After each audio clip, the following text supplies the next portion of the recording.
Okay, since it's 1:15, I would say we start.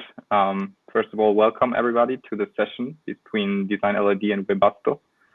My name is Julius. I'm part of the ventures team at Plug and Play. And some housekeeping. If you have a question, please raise your hand and I will pull you on stage. And with that, I would hand it over to, I think, Tony, who will maybe start with the session and introduce everybody. Yep, no problem. Hello, everyone. So just a quick agenda for today is we're going to introduce you to myself and Franz. Franz is from Webasto. Then a short introduction from Webasto, and then a slightly longer introduction from DesignLED, show you a little bit about our technology and the features and benefits that we can bring to backlighting. And then we will do a review of our joint project that we ran this year, and then there'll be some time for a Q&A at the end of the session. So maybe Franz, you can go first. Yeah, of course. I hope everybody can hear me. My name is Franz Habol. I'm a senior design engineer at the Advanced Engineering Department for Convertibles located in Hengersberg, Germany. And I've been working for Webasto since over 20 years. And in this project, I was the lead engineer. Yes, when we did together with DesignLED our project and also the proof of concept prototype. Thank you, Franz. And hi, my name is Tony Allison. I'm Product Development Manager at DesignLED. I run a team of designers, engineers, and innovators creating customized and personalized backlighting for smart surfaces. I've been with the company for 5 years. I'm from an LED lighting background and really happy to show you what we've done in the joint project and introduce some more about DesignLED to you. So into the company introductions, and maybe Franz, you can go first, please. Thomas, can you do it? Thomas, you are mute.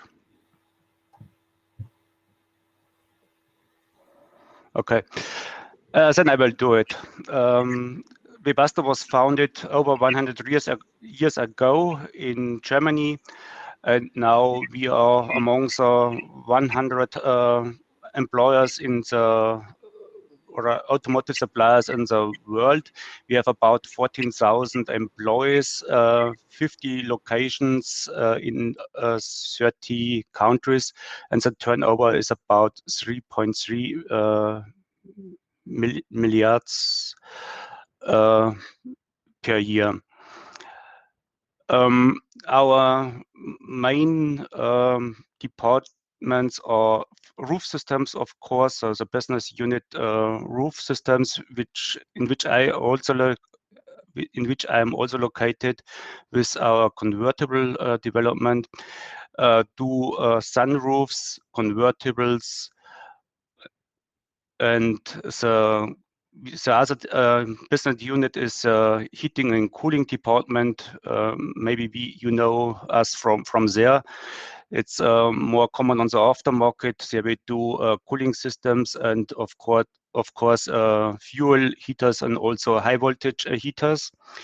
Then we have a new business unit which is located in Gilching, also near to Munich. There's a headquarter, and in this business unit we do charging and solutions for electric vehicles, and then also we have the battery systems on board. So we do battery packs for commercial vehicles, and our business is also in the aftermarket. I already mentioned with the heaters, and of course also in the OE customers. So there we do mainly the roof systems and the heaters and batteries. Yeah, so I think it's a rough overview about Webasto. Cool, thank you. We are a small Scottish LED lighting technology company, founded in 2004, headquartered just outside Edinburgh in Scotland. We have 15 employees, mainly in design and prototyping. We primarily focus on concept generation and then work with other partners for serial technology transfer for manufacturing. We've got a lot of granted patents in backlighting and human-machine interface.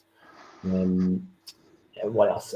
Recently, we were acquired by Faurecia Clarion Electronics to help expand our partnership and take us to the next level from being a startup. That, of course, allows us to still work with other companies such as Webasto and other applications too. The typical challenges that DesignLED solves are in the icons along the bottom. So using our light guide technology, we can achieve perfect homogeneity with a number of deco materials. We can illuminate around obstacles, such as in a door trim, if you have buttons or window control, we can perfectly illuminate around those. Our light guides are ultra thin and perfect for space constrained or space efficient applications, with a typical system depth of only 10 millimeters. And the light guides themselves are approximately 3 millimeters thick. We can use the latest automotive smart RGB LEDs to create dynamic moving lighting. And we design the whole optical system to ensure that the light guide works with the decorative surfaces to achieve perfect homogeneity, and the system is designed to function together. We encapsulate our LEDs in a polymer. The LED is robust and resistant to vibration and moisture and thermal cycling, etc. And everything that we do is about using the fewest number of LEDs to meet the application requirements. Whether we have lots of LEDs to create a very dynamic and bright system, or spread our LEDs very far apart, we can design the optics to make sure the homogeneity is still perfect.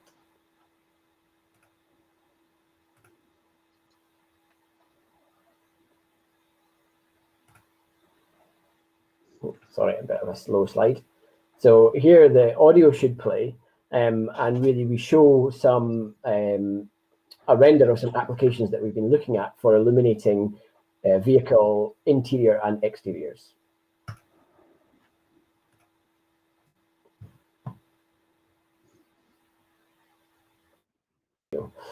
So I'll just talk through it. So essentially we can look at illuminating rear tailgates to create dynamic patterns for vehicles to communicate to external people. The vehicle door trims or IP with thin lines or very wide areas of illumination, showing even pixelated areas to be able to highlight information flow to customers. And our technology allows us to create very large area, low resolution displays, such as you could create an entire aurora borealis effect on the entire headliner on the interior of the vehicle. Then we go to the exterior again, and we worked on illuminated emblems and also illuminated.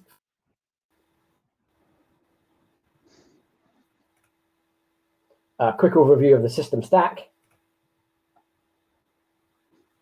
We take a very thin, transparent sheet, like PET or polycarbonate.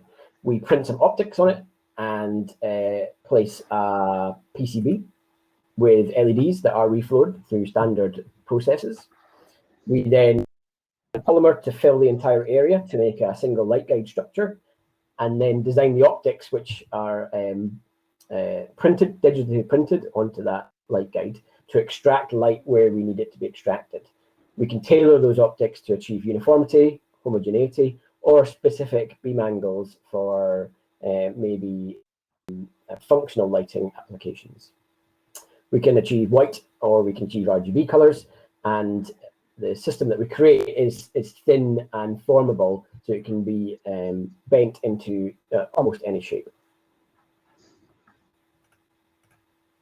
I mentioned that the recent acquisition from Faurecia Clarion Electronics, and the primary background to that is exploring immersive cockpits or immersive displays, which is really taking a high-resolution LCD screen and extending it through low-resolution areas so that the vehicle occupant, the driver or the passenger, can have more information given to them in more subtle ways. So ubiquitous lighting can really help to improve comfort or interaction with vehicle occupants. Some of the work that DesignLED has done with our low-resolution displays is interesting dynamic patterns to inspire and entertain passengers. We've looked at using real-time information flow from a webcam or a real-time almost computer generation to be able to display exactly the content that a webcam on a vehicle can see into the vehicle interior. And some of the work that we on the immersive side is to look at the effect of a low-resolution area versus a high-resolution area. So really taking the high-res and extending it into the low-res portion through a much light source. And we like to play effects and the interaction between the high-res and low-res. And so designers have been looking at the effects of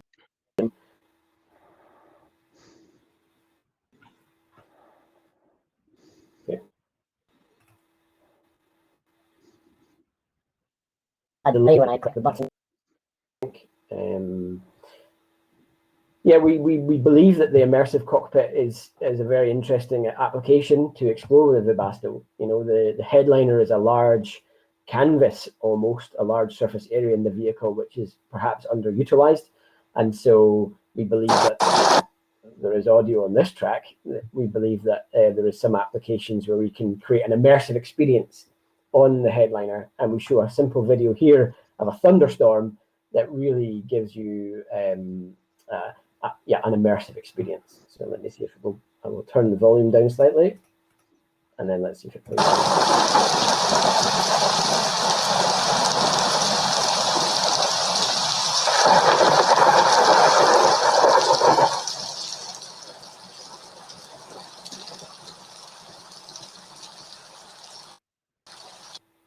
So hopefully you could hear the audio and see the illumination, and you can really start to feel the power that immersive experiences can create for vehicle occupants. There's some other videos there. We'd love to show them another time, but I'm going to start getting faster because I noticed time is running out. So here is the exciting bit, and really to showcase what we've been doing with Webasto in the first phase of our relationship together. Is maybe taking some of the things that I've shown you so far, translating it into a real vehicle component that Webasto was able to supply us. And you can start to see the first experiments with lighting of smart surfaces in a vehicle interior. Maybe Franz, you can give me a break for 30 seconds and you can explain a bit about the project intent. Yeah, of course.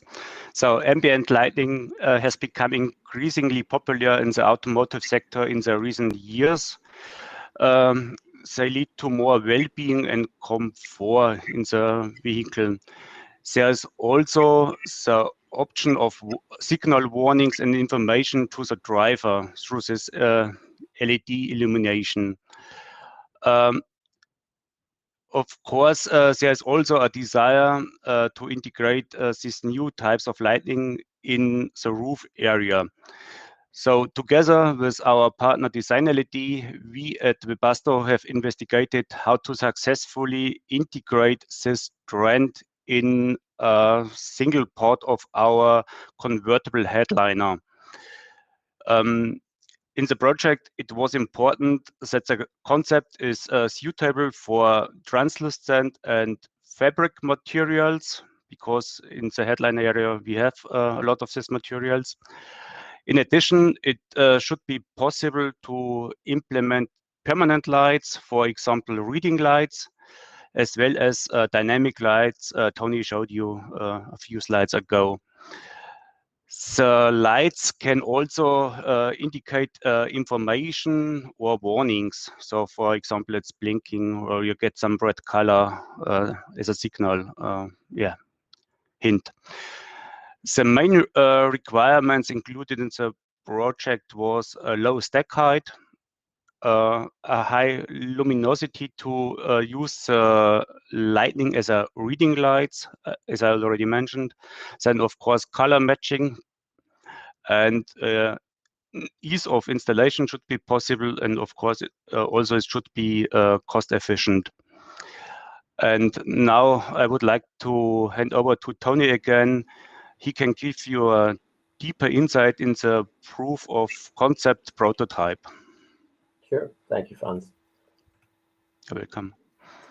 Just typically what DesignLED does is a very simple process of exploring what is possible with a customer and their surface materials up front, and then going through a phase of a design feasibility study, where we generally receive the materials, we illuminate them with our standard parts, and we figure out together with the customer and ourselves what we can do, what we can illuminate, how much light we can get, and how to make it just interesting as well.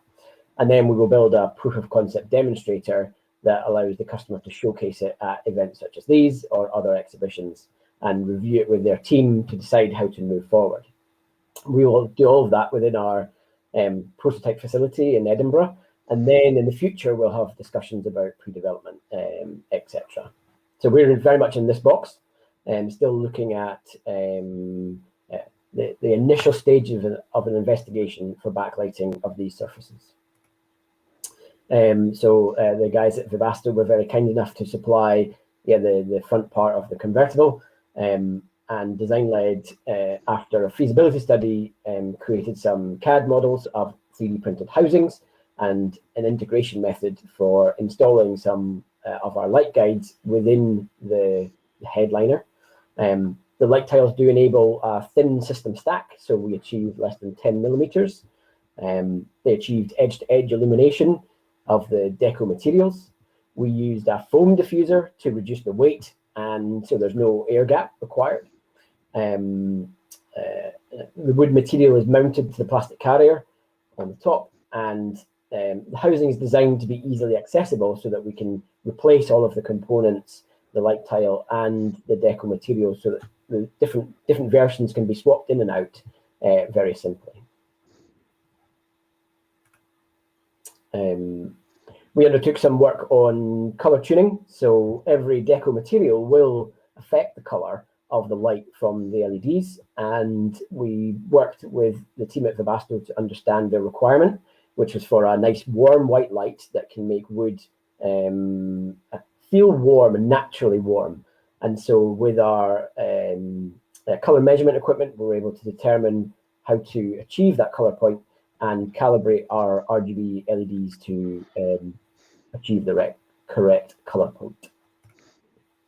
Here's a simple video from Webasto's team of the finished proof of concept demonstrator showing the use case applications. Franz, if you want to say anything about the different modes, feel free to jump in. Yeah.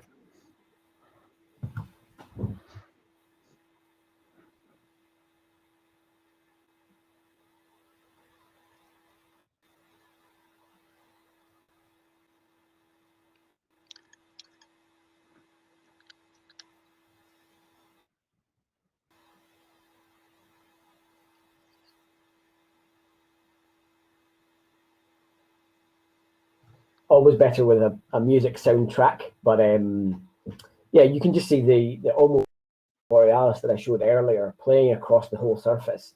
All of them into each other electrically, and the data is transferred so that they act as one larger display, even though they're individual segments. And you can start to create information flow or just entertainment for vehicle occupants. A step further and use it for signaling, such as turn indicators or maybe information flow to vehicle users or other users outside the vehicle as well. So it can be used for both entertainment but also functional reasons.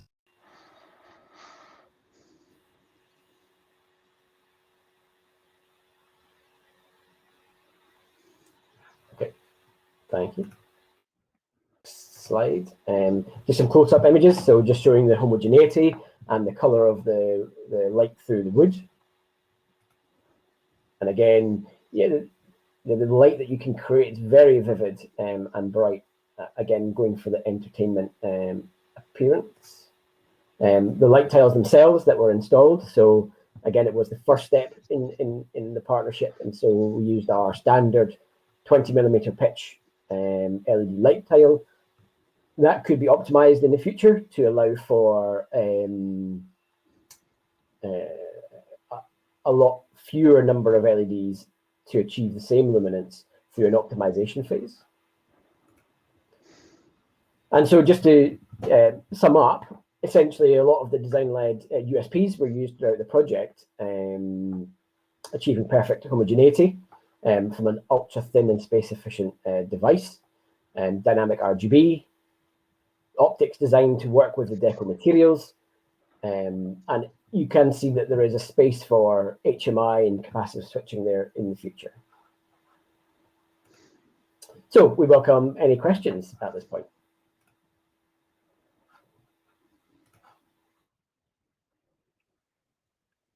So if somebody has questions, also feel free to post them in the chat or raise your hand so I can pull you on stage.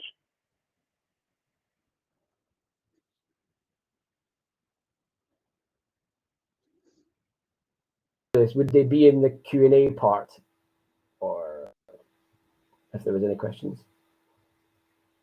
Yeah, I think we don't have questions at this point. Do you have any comments? Is there any feedback or comments that's maybe not a question?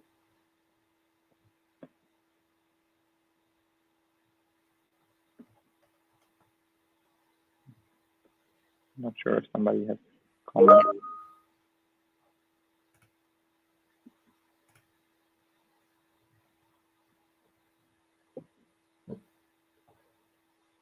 I guess if MD would like to find out more, DesignLED can run you through some of our standard introduction slides at any point. Just get in touch.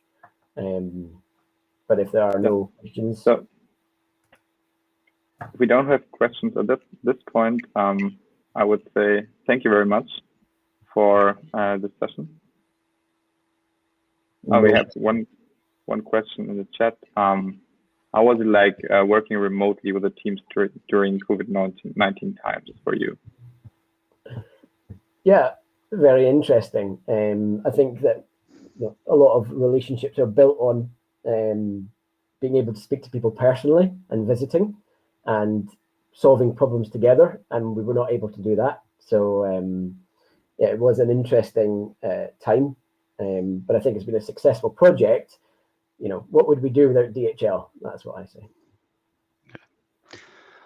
I think it was yeah, a quite good partnership, which was done virtually over the Teams application, and I think yeah, the project was handled very well. Okay. I see we have 2 more questions now. So, 3. Julius, do you want to introduce the questions and then we can answer? Yeah. So the first question, how long did the POC take from start to WP3? Yeah, it typically depends on the urgency and also the availability of materials. I think that this one was perhaps 6 to 8 weeks from when the materials arrived to when the parts were shipped back to Webasto after a process of refinement and optimization. Yeah. Okay, so another question from Susanna. Is it possible to integrate capacitive sensors or switches directly on the surface of your panel? Yeah, directly on the surface or behind the deco surface, because I think normally you maybe don't want to see the switch unless it's a functional switch. There's lots of ways to integrate capacitive switching into the system stack, into the light tile directly or on top of. Generally, we find the biggest challenge is achieving homogeneous illumination through capacitor switches, but we have lots of ideas and techniques that can do these things. All right. And have you able to work with IR LEDs yet? So I don't know. I think that we've worked with UV LEDs, and a lot of the polymers that we use are actually blocking to UV. So we'd have to maybe change the polymers. We always believe we are material agnostic, and so we can change our materials to be suitable for any LED. I don't see why we couldn't use IR. In fact, we once looked at a Li-Fi project that was using IR very briefly. So we would need to look into that. Great. So I see we don't have more questions right now in the Q&A. If somebody would like to pose a question, please feel free to do now. If not, I think we are at the end of this session at this point. Thank you very much, Webasto and DesignLED. Super interesting on what you're working. For those who want to get in touch, please check the website. And there you have also the possibility to download a project teaser we created about this topic if you want to dive deeper in the matter. And with that said, I would suggest to all the participants to check out the next session, which will start at 2 p.m. And to Tony, Franz, and Jackie, I wish you a nice evening and hopefully see you later. Thank you. Same to you. Thank you very much. Bye. See you. Bye-bye. Bye-bye.